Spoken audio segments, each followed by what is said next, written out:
Hey guys, this is Anime Ball Z here, and today we are going to be doing the second part to What If Goku Was Obsessed with Training. Please like the video if you haven't already and subscribe. It's totally free and you can unsubscribe whenever you want. There's nothing much else I'd like to say in the intro, so without further ado, let's get into the video. Slick talker since a jet. Winter time, all the time, ooh, yeah. Look at the way that I move, swag. Disrespectful and I'm rude, okay. I had cocaine in the school. The man introduces him to the village that are now much calmer now that they know Goku is here for a good cause. When they examine his heart, the elders can tell that he is pure. Even the others can just tell from his general demeanor that he means no harm. Therefore, the villagers diligently gather the Dragon Balls for Goku to use, and Dende is the Namekian that is used as his personal translator. Yamcha and Bulma are stood with Goku and are fascinated to see the dragon Porunga appear from these Dragon Balls. He appears to be much larger than the Shenron that they've seen on Earth. The whole surrounding area goes dark and their first wish is for Krillin to be wished back to life. Goku has a smile on his face upon hearing that his wish has been granted, but Porunga goes on to explain that he still has 2 more wishes. A 3-wish dragon. The others are flabbergasted upon hearing this, and Dende is surprised that they didn't know about that. Goku then wishes for Kami to return, which does bring back King Piccolo as well. However, he's sure that the people on the planet now have the power to deal with him. Their final wish is now up for grabs. What should Goku wish for? The idea of him learning every technique comes into his mind, but that sounds so boring to him. Just learning everything on the spot would take away the fun of learning such techniques and actually training. Therefore, he thinks of something slightly different. Give me a healing factor so that when I get really exhausted or damaged, my body heals itself, Goku asks. The others nod with affirmation, thinking that's a pretty good wish and it's granted. Porunga says his goodbyes and the Dragon Balls lift into the sky where they fly off in different directions. With this, Goku's main mission here on Namek is done. However, there is just so much for him to learn here. Upon asking more about Kami, he found out that he doesn't know very much about Namekian techniques. If Goku wants to learn them, it will be better for him to stay here. Goku asks Dende about where he can train and who can teach him. His first man is none other than Nail, Guru's personal protector. With a power level of 42,000 contending with the actual Ginyu Force and well above Vegeta's own, he is a very strong warrior. Of course, Goku is much stronger than him, but Nail is also much stronger than every other Namekian here, and he is a very capable martial artist. It's best that he learned from him. Bulma and Yamcha decide to head on their way home themselves, while Goku stays here and is now under the direct tutelage of Nail. However, before they leave, Yamcha is offered a parting gift. Guru himself gives him a potential unlocking to make him stronger, and this brings his power level all the way up to 750. This is what I'm talking about, Yamcha says, with excitement flexing his newly powered muscles. After this, Yamcha thanks the Namekians for their gift, then heads with Bulma back to Earth in the spaceship.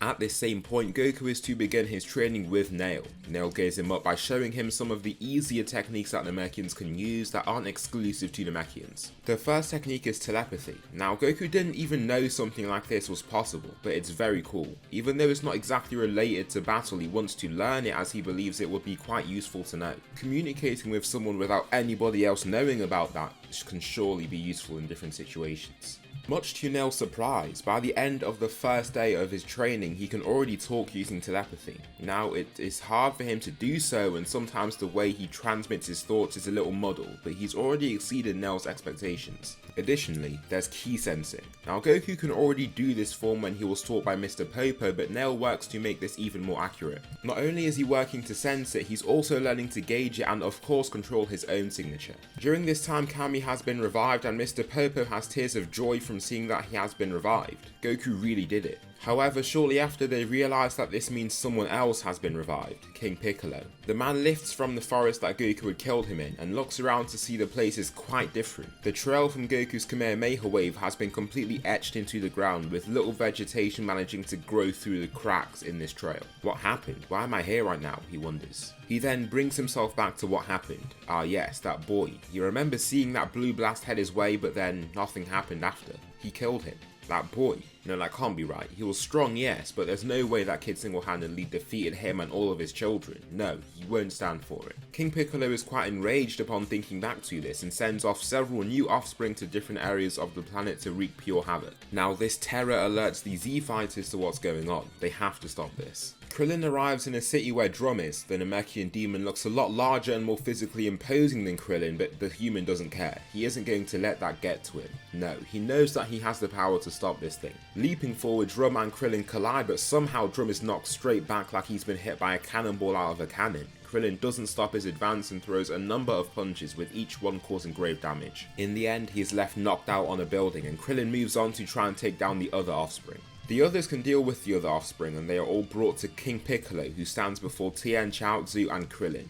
I wasn't expecting to see you people facing me. Where's Goku? He calls out. Goku, he's not on this planet right now. You're lucky that he's not here, because if he was, he wouldn't be breathing right now, Yamcha claims. King Piccolo just chuckles. Don't play games with me. It's best you bring him here because all of you stand no chance, King Piccolo claims. Now, these humans have been training and training hard. After 3 years, it's not like they haven't gotten stronger. Tien rushes forward at full pelt and clashes with King Piccolo, pushing against him as hard as he can. King Piccolo can keep him in place and his power does surprise the group. However, against all 3 of them, the fight won't be easy for the Demon King at all. Krillin comes in from the side and lands a kick straight to his side, knocking him off course. In the very next moment, Tien begins using his forearm technique to throw a relentless flurry of punches. Now, King Piccolo is a skilled and fast warrior and he can block some of these hits. However, against 4 arms, there is little that he can do. He ends up getting hit by many of them, and in this time, Chaozu and Krillin can rush in there and attack him when he's preoccupied with Tien's assault. King Piccolo just grunts, furious at the fact that he's been hurt this badly by these humans. Suddenly, Tien hits him with a solar flare and briefly blinds him.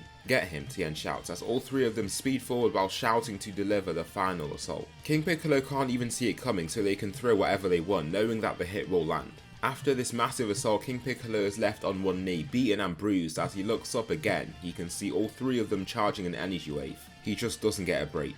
The blasts all combine together to form the Kamehameha Tri-Beam, and King Piccolo is forced to launch his Demon Wave to try and retaliate. The blasts collide, but as soon as they do, the old Namekian's legs give in, and he feels his blast already being pushed back. Being slid back and feeling his blast getting thinner and thinner, there's nothing that he can do. All he can do is vehemently shout, now knowing that the end of his life is very near. However, at the last second, someone grabs him and the 3 blasts go firing off into the distance. Yamcha? Tien asks. King Piccolo shoves himself off Yamcha, then attempts to shoot a blast at point blank range. He does so, then lets out a light chuckle only to see that Yamcha has his arms up and hasn't really been affected. That old guy really made me stronger, Yamcha whispers to himself, looking at his unaffected arms. As King Piccolo goes in to attack him again, Yamcha rushes in and taps the side of his neck, knocking him clean out. It didn't even look like he put that much effort into it either. Who are you and what did you do with Yamcha? Krillin asks, astounded by his raw power. It's a long story, Yamcha replies, before dusting off his hands. After about 6 months or so, Goku has learned many techniques from Nail: ki sensing, telepathy, size manipulation, material creation, the energy shield, and telekinesis. With such versatile techniques, the way he fights is so different now.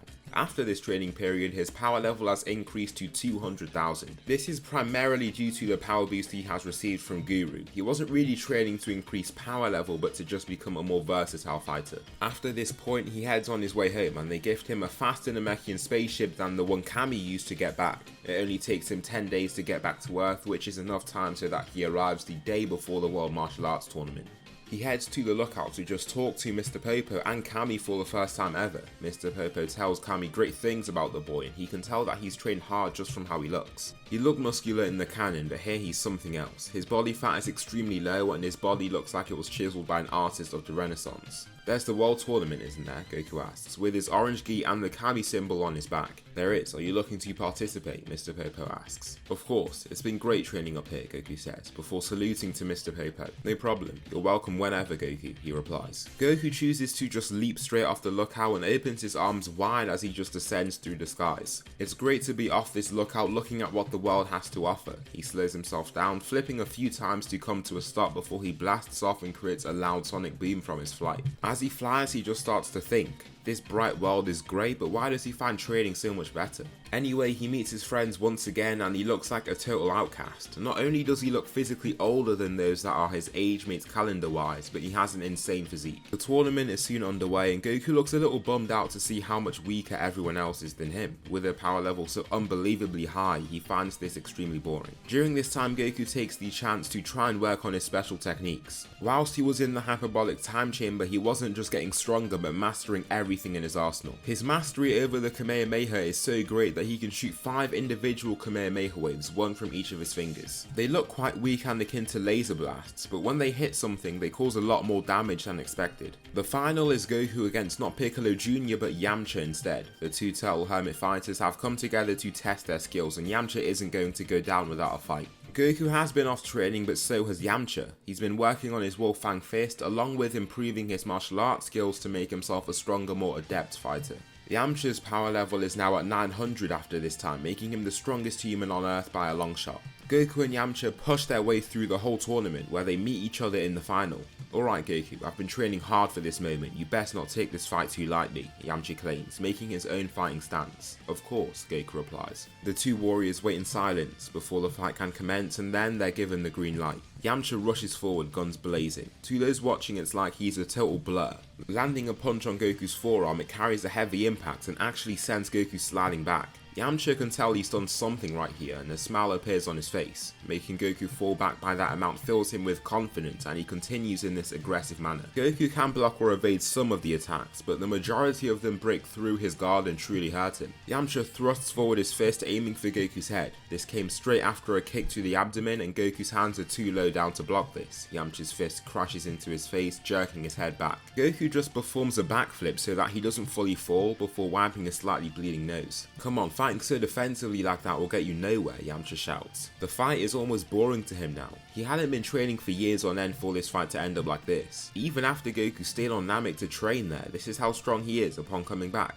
No, Goku has just been practicing his ki control the whole time. He's been gauging Yamcha's ki signature to estimate how strong he is, bringing down his own signature so that he is weaker. All Goku does is spike up his ki signature, which releases a powerful aura. The ground beneath him cracks under the pressure and several rocks around him lift and float. "You really have gotten stronger, Yamcha. You even fight differently too," Goku says, with praise and a smile. Goku doesn't take this humiliation to heart. He is a totally pure person anyway. It only fills him with happiness to see how much work the Yamcha has put into his craft. His muscles are vitalized with more power, and he rises his power level up to about 10,000. Speeding forward, Yamcha can't even see him move, and he lands a single punch to his gut that he assumes is quite light. He puts very little effort in, but Yamcha still spits out blood before falling to his knees. "No, sorry," Goku calls out, feeling immediate guilt for his actions. "No problem, Goku, we're in a fight, come on," Yamcha says, before thrusting himself back up. "Wolfang Fist," he calls out in the very next moment, where he then lands a sequence of swift and powerful slams that create this swirling wind around his arms. Goku can catch each attack easily though. No matter how fast he can make his attack, Goku is just that much faster. For the last move, Goku grabs his wrist and throws him overhead.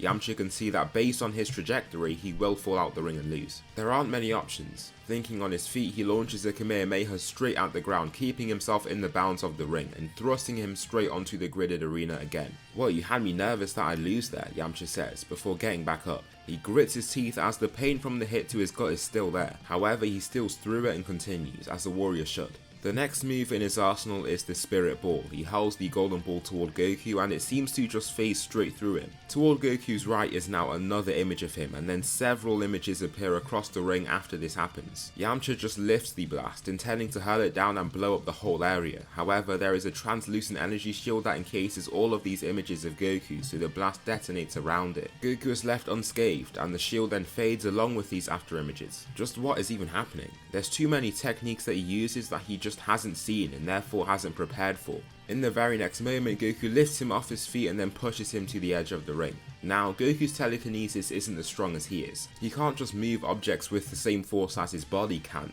but since he's just so much stronger than Yamcha, this is still a problem. He tries to get his feet back on the ground, but he can just see himself edging closer and closer to the edge of the ring. Again, he is forced to use the Kamehameha to apply pressure against Goku's phantom push, allowing him to move forward and fall out of Goku's grasp for a split second. "Now I'm ending this," Yamcha roars. He can see that Goku has too many witty techniques, and dragging this thing on too long will only be bad for him. He launches a full power Kamehameha wave straight toward Goku, who fires back with a very weird attack. 5 blue finger beams emit from his hand, one from each finger, and hit the blast head on. These blasts aren't just laser blasts that get consumed by the much larger Kamehameha though. They apply pressure and push it back until they meet in the midpoint.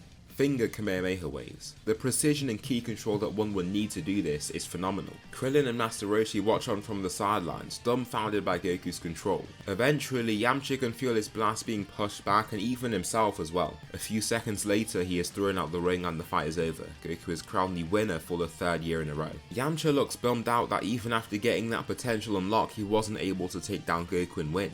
Don't worry Yamcha, you did well. I did just get trained on Namek for 6 months straight, Goku explains. I guess so. It still feels bad, but don't think this is the end. You've only won once, Yamcha says, pointing straight at Goku. It's weird, Krillin wasn't expecting Yamcha to have such a will to get stronger. When training under Master Roshi, he was struggling to get by and find the motivation to get through his harsh regime. It didn't really seem like he was a fighter. However, after receiving Guru's potential unlocking and seeing what Goku can do, it's developed this competitive side to him. Anyways, what comes next is the 5-year time skip between Dragon Ball and Dragon Ball Z. Goku spent this time in canon just being with his family and mostly doing nothing. However, now Goku can't stop thinking about the hyperbolic time chamber. Therefore, he enters on the very next day after the tournament, spending almost 2 years in there. He continues in this fashion, spending almost 2 years and exiting before the door closes, only to enter the chamber again. During this time, he's been focusing on many things, mastering the techniques that he knows and making more advanced variations of them so that they can become more useful. He can now use things like the after image to a near perfect accuracy and improves on his telekinesis. His telekinesis is so good now that it acts almost as a phantom hand. He can precisely move about articles of clothing like he's grabbing them and moving them around using his own hands. He's also fused his shape-shifting abilities that he learned from Oolong and the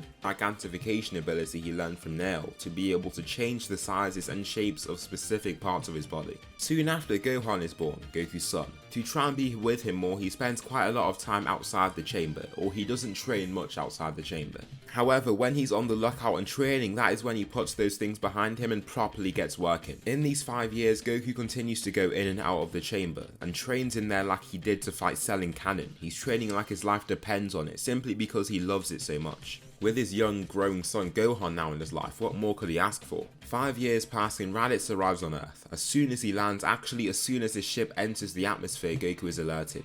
His level of ki control is so great that he can sense things like this. Even things like natural disasters he can sense due to the concentrated loss of life force in a particular area. It lets Goku be a proper force of good and he starts acting more like a world hero in places. Of course there aren't many disasters for him to help with in the first place, so it's not like he's known by everyone. Raditz, as soon as he steps out his ship, sees Goku facing him. "Who are you?" he asks. Raditz looks at this man and the resemblance with him and his father is uncanny. "Kakarot, it must be you. How did you know that I'd come here?" Raditz asks. From how Goku met him instead of the other way around, he assumes that Goku knows who he is. "Wait, who I am? I'm your brother, Raditz," Raditz replies. "Brother, I don't have a brother, I'm from here," Goku explains. Raditz looks at him for another moment before laughing. "From here? What, did you hit your head or something?" Raditz asks. After staying here for a brief time, Goku soon realizes that he might actually be an alien. It doesn't make any sense to him though. Why would he be an alien? Was Grandpa Gohan not really his grandpa then? As they talk further, Raditz explains that Goku needs to complete his mission of exterminating everyone on the planet. He must take out these humans so that this planet can be a sellable asset for the Frieza Empire. Genocide. He wants him to commit genocide. Goku thought that he wouldn't be a threat, but from what he's just said, he knows that he can't take this issue lightly. "I can't do that," Goku replies sharply and firmly. He's not going to do such a heinous thing, and this guy won't either. A power level of 5. What happened, Kakarot? Did they give you some weakening drugs or something? You're like an ant, Raditz shouts. "Ah, that's more reasonable, but still terrible. It looks like my scouter was bugging," Raditz says. This is when he sees Goku's power rising and it hits 500.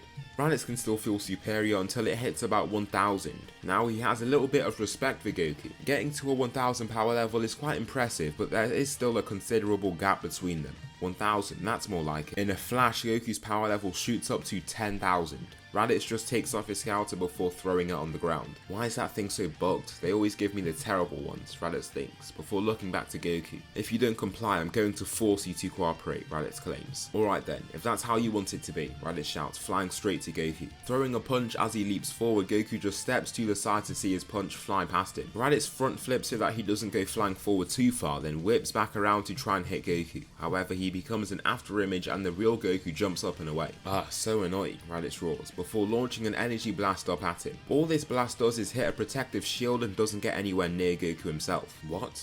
As Raditz lifts his hand up again, he can see Goku holding it down. Looking to his right, his other arm is being held by another Goku. A third Goku then descends to land in front of him, with a firm face. "I'm not going to hurt anyone, and I'm not going to let you either. If all you want is trouble here, then get off the planet," Goku insists. Raditz isn't stupid, he knows power when he sees it. He literally can't move his arms right now, like not even shake them. The amount of fear he feels is great. It brings him back to when he angers Vegeta, where he has to do anything he can to appease him. In the face of someone so powerful, he hasn't got the power to do anything. All he can do is do what the other party says and hope the best for himself. Fine, Raditz shouts, with slight humiliation as he rushes into the spaceship and flies off. Goku watches him closely as his ship gets smaller and smaller until it vanishes. He even makes sure to watch the key signature until it then fades away. I wonder what that was about. Am I really an alien? Wait, what if there are other strong fighters like him out there that are even stronger than him? Goku wonders. He then curses himself for not questioning him further. I mean, his power level was much lower than his, but he was even stronger than Yamcha. From what he was saying, he was under quite a few people in this empire he was on about. There's got to be other strong warriors like him out there. Goku can't question him further, but what he can use is the trusty dragon Shenron to ask more about who these Saiyans are. Goku appears before Shenron after swiftly gathering the Dragon Balls, and Shenron has been activated. Explain to me about where I come from, who I am, Goku asks. Alright, you hail from a race called the Saiyans, a race renowned for their physical prowess and genetics built for battle and warfare. These Saiyans all hailed from the planet Sadala, but due to a planet-wide extinction event, were forced to move to the planet Vegeta, named after their king at the time. You, Goku, are a low-class Saiyan warrior that hails from the planet Vegeta. Your father is Bardock, a low-class warrior that is also the father of Raditz, your brother. Unfortunately, the planet was destroyed and almost the entire Saiyan population was wiped out, only leaving a handful of Saiyans behind, Shenron furthers. How do I find those other Saiyans? Goku asks. I'm sorry, but that's your whole wish. I can answer in a year's time when I am next activated. Farewell, Goku, Shenron says. The Saiyans, gone. His father is gone as well. That's quite saddening now that Goku thinks about it. I mean, he has little connection to these people, he never actually met them, but the Saiyans are his actual race. To hear that they're pretty much gone is sad. However, he's at least happy to hear that some remain. With Raditz gone, Goku isn't aware of the Saiyans that are to come in a year's time. However, something interesting happens during this break. As Goku is training outside his home practicing martial arts moves, he sees his son go next to him to practice those same moves as well. Gohan. It surprises him, but Gohan looks quite enthusiastic. Guess he's more like him than he expected. I hate always sitting inside studying. I want to become strong and a fighter like you, Dad, Gohan says, throwing punches just in the same way as Goku. Goku just chuckles as he sees his willingness to train like him. It's almost like a time machine, taking him back to his very first training sessions. Alright then, I'll show you, but you have to prove to me you have what it takes, Goku says, with a firm tone. Gohan feels a little scared at first. He's never seen his father this serious. However, Goku doesn't know what light training is. To him, that's not training. True training is reaching your limits, day in and day out, then breaking past them. That's what this is all about. So Gohan's training period begins. Goku works on teaching him the foundations. Now Goku is a better teacher than he was in canon at this point, since he's just trained for so much longer. However, he certainly isn't a great one. It's still much better than Piccolo's method of just leaving him in the wilderness and making him grow that way. Vegeta and Nappa arrived months later after Raditz came back with news that Goku's power level was 10,000. This is just too funny. Vegeta has to see it for himself. How can someone like Goku even touch the 5-figure values and power level? The two Saiyans arrive and land in East City. Before they can destroy anything though, Goku appears in front of them. I thought I told you not to come here, Goku barks out. You best not act so confident in front of these guys. I might not be as strong, but these guys are the real deal, Raditz shouts. Don't speak for me, Raditz, Vegeta shouts, shoving him to the side to take a step forward. I think you added an extra 0 in there somewhere, Nappa says, before he bursts out laughing. For Nappa and Vegeta, all they see is the number 1000 next to Goku. Yeah, I can't believe you brought me all the way here for this, Vegeta shouts, before looking back to Raditz. He can see Nappa's laughing face, but his face suddenly falls cold and straight. In the next moment, he takes a step back. In his scouter, he can then see a message of a very strong individual stood behind him. Turning back, he can see a power level of 40,000 and rising. He breaks past 100,000 and shows no sign of slowing down. Now, Vegeta would assume their scouters are malfunctioning, but he can then feel this intense pressure coming from him. He's the real deal. Goku shouts, revealing a good portion of his power, and his power level steadies at 250,000. This should be more than enough, he says to himself, clenching his fists. The Saiyans are too stunned to move. Vegeta doesn't really have thoughts going through his mind, it's gone totally blank. The only thing commanding him now is instinct. Lifting both hands, he launches 2 energy blasts straight at Goku and they look to hit the target cleanly. They violently explode, but before the explosion can expand and cause havoc to the surroundings, Goku places an energy shield around the detonation point. He brought that shield that was over him up and around these blasts so that they wouldn't harm those around them. Now the blast still causes windows to shatter, the ground to rumble, and some people to momentarily lose their hearing, but it gives those in the vicinity the chance to escape. Don't hurt anyone, Goku shouts, looking around at the terrified humans. You don't tell us what to do, we'll only be doing what you should have done decades ago, Nappa roars, before lifting his hand. Before he can fully lift it though, Goku grabs him and stops him from lifting it fully. I told you not to do anything, so listen, Goku says, pulling his hand down to his side. Nappa can't do anything to stop his push. He can't move his arm any other way. Vegeta just looks up and launches a moon into the sky, making the other two Saiyans smirk. Let's see how you fare with this now, Nappa says, smiling. Now, Goku never got rid of his tail. He never had to use it in the Emperor Pilaf saga and never used it in any World Martial Arts tournament, so it was never removed. Looking up into the sky, Goku gets sucked into the ball's power as well. Nappa, Raditz, Goku and Vegeta all turn into monstrous Uzaru, with Raditz and Nappa staying back to let Vegeta command the battle. Running straight to Goku, he slams into him but sees that he doesn't move. The mindless Goku turns to him, wildly beating his chest before grabbing him and headbutting him. The headbutt breaks his skull while also making him lose his footing. Vegeta falls and the others feel like they should step in, but how can they? If Goku just dropped Vegeta like that, only God knows what that will do to them.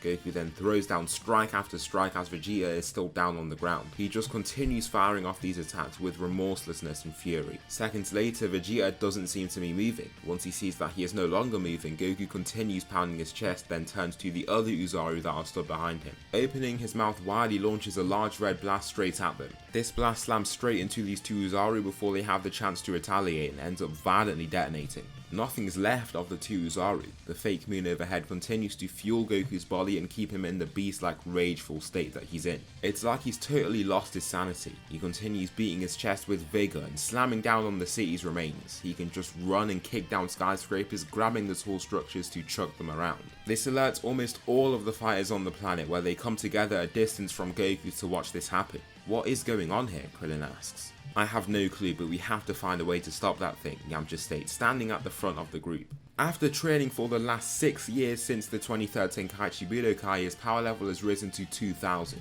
It's not crazy, but it's very impressive for a human. Krillin is catching up there with a power level of 1850, and Tien is doing the same with a power level of 1950. It's just too strong and massive though, can you not see it? Krillin comments, looking at the beast wreak havoc. There's only one way to stop this thing. It might be strong, but it's not taking this, Krillin says. A high-power buzzing golden disc appears in his hand as he then lifts into flight. The destructor disc soars toward Goku and becomes a small speck of golden light for them to view as it gets further and further away from them. Goku turns and can see this disc whizzing toward him. Out of instinct, he leaps over it, but this leaves his tail to dangle down. Therefore, the destructor disc goes straight through the tail, slicing it clean off. It looks like he's been weakened by that somehow, as he falls straight to the ground and doesn't get up. In the next moment, he can feel himself getting smaller and smaller. Goku looks around, and in this moment it looks like he can see what he's done. However, once he is back to his fully human form, he is asleep. The crew rush over there to see what's happened, only to see a sleeping Goku on the ground. What, that was him, Krillin says, almost feeling lightheaded from this revelation. He just can't understand why something like that would happen, but now that he thinks about it, he saw a body that looked just like Goku's. Turning to look behind, he can see Vegeta's body just lying there. Who is this guy, he wonders, dropping down to touch his neck. Gone. He feels no pulse and knows that the guy's passed. Should we try and revive him with the Dragon Balls, Tien asks. Why should we do that? I'm pretty sure that Goku killed this guy and he most likely had a good reason for doing so, Yamcha replies. Had a reason? It looked like he had totally lost his mind out there. I don't think he could have discerned between good and evil in that moment, Tien furthers. Yamcha just nods because that explanation does make sense. How could Goku have realised that in such a berserk state? He could be a threat. Even if Goku is strong, I don't like that we don't know how strong this guy is. We'll just ask Goku for answers, Krillin says, walking over to Goku. The group pick him up and just take him back home, where he wakes up and they tell him about everything that happened. Goku has faint memories of what just happened and remembers him killing both Nappa and Raditz himself. He also killed Vegeta. It felt like he had just lost control of himself completely. It was weird. Who were those guys? Krillin asks. My race, Goku replies, making everyone stood around him confused. Your race? Yes, I'm an alien. I'm not a human, but I'm from a race called the Saiyans. They're not from this planet and they came searching for me. Apparently I was given a mission at birth to destroy every life form here. I don't know what they're on about because I don't remember being told anything like that. They realised I wasn't going to complete the mission, so they tried to do it themselves. One of them then threw a white ball of light into the sky, and then that's the last vivid memory I have of what happened, Goku furthers. I think I know what happened. It's a power of yours that the Saiyans have. Under some form of light you transform into massive ape-like monsters. He was probably doing that to try and fight and defeat you, Tien deduces. I think so as well. Across the galaxy though, somebody arrives on a certain planet, Frieza. Vegeta's scouter fell off his head after he began his Uzaru transformation, and he overheard Krillin's talk about the Dragon Balls. He thought those magic balls were rumours, but from what he is hearing that is not the case. They can truly grant wishes. Therefore he heads over to Namek to see what's happening and sends his whole army to pillage any village they find to locate their Dragon Balls. Nail can feel this destruction and feels great fear. Can he stop Frieza? It doesn't matter because he's the only strong fighter here. Even if he'll lose, it has to be him. However, in this moment, someone else pops into his head. Goku is just getting ready to start his training once again and is doing so with his son this time. Gohan's power level has risen high from Goku's focused, efficient training that he's put him through. His power level is now at 10,000 and is still growing quickly. Goku, I need your aid, a voice calls out in his mind. Who is this? Nail? Goku asks back. Yes, I'm speaking to you from Namek. There's a terrible threat that arrived on the planet. An emperor is coming here asking for all of our Dragon Balls and he's killing our people as he looks for them. Okay, I'll be there as quickly as I can, Goku replies. Gohan overhears this and is a little confused. Who are you talking to there? He asks. I need to go. We need to go to Namek, Goku replies. What? So that will conclude the second part to what if Goku was obsessed with training. Please tell me something you liked about this video or something that I should improve on for the next one. Thanks so much for watching and I'll see you in the next video.